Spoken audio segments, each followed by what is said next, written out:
નમસ્કાર, વંદે માતરમ, ભારત માતા કી જય। આજે આપની વચ્ચે મુખ્ય મુદ્દાની ચર્ચા કરીએ।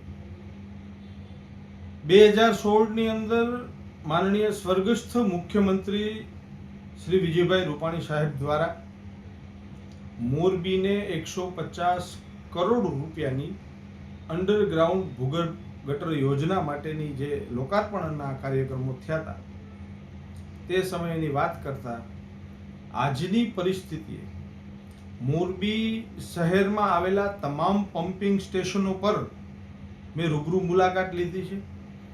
એમાંથી 10માંથી મોટા ભાગના પમ્પિંગ સ્ટેશનો, 4 પમ્પિંગ સ્ટેશનો તો સદંતર બંધ છે, જેની અંદર કોઈ પમ્પિંગની કાર્યવાહી થતી નથી।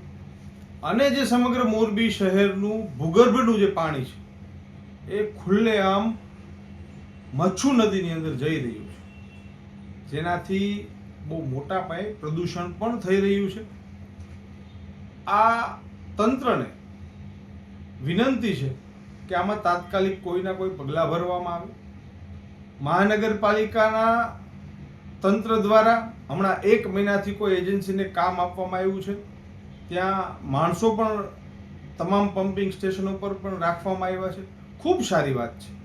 આ વિડીયોના માધ્યમથી મોરબી મહાનગરપાલિકાના કમિશનરને હું ખૂબ ખૂબ શુભકામનાઓ પણ આપું છું કે જે તે સમયે થયેલી યોજનામાં છેલ્લા 2021થી આજ દિવસ સુધી જે યોજનાનું કામ થઈ ગયેલું હતું પણ તેની કોઈ જ કાર્યવાહી ન થતાં એ તમામ યોજના ખોરંભે ચડેલી હતી।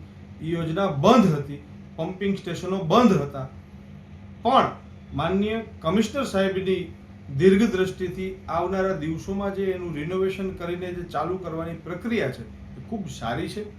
પણ વાત એ છે કે આ યોજના આટલા વર્ષે પાછા પમ્પિંગ સ્ટેશનો શરૂ તો થશે, ખૂબ સારી વાત છે, પણ આજ દિન સુધી આ સ્ટેશનો બંધ શા માટે હતા એ મુખ્ય પ્રશ્ન છે।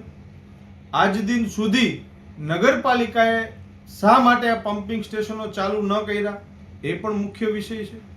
ક્યાંક ને ક્યાંક એવું લાગી રહ્યું છે કે આ વિડીયોના માધ્યમથી મોરબીની જનતાને એ પણ કહું છું કે સંપૂર્ણ બહુમતી જ્યારે કોઈ એક પક્ષને આપી દેવામાં આવે ત્યારે એનું પરિણામ લોકોએ જ ભોગવવાનું હોય છે, આવું હું વ્યક્તિગત રીતે માની રહ્યો છું।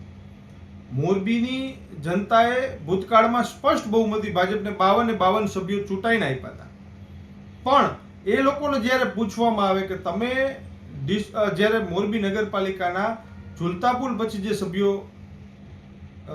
લોકો જ્યારે વહીવટી શાસન આવ્યું ત્યારબાદ તમે લોકોના પ્રશ્નો કેટલા સાંભળ્યા, લોકો માટે સરકારશ્રી દ્વારા જે યોજનાઓ કરવામાં આવેલી હતી એનું ઇમ્પ્લિમેન્ટેશન એટલે કે તમે એનું અમલીકરણ એ ચાલુ છે કે બંધ, કોઈ પણ યોજના લોકો માટે ફાયદાકારક છે તો એ ફાયદો પહોંચ્યો છે લોકોને કે કેમ, એ તમે એના માટે તમે શું કસરત કરી।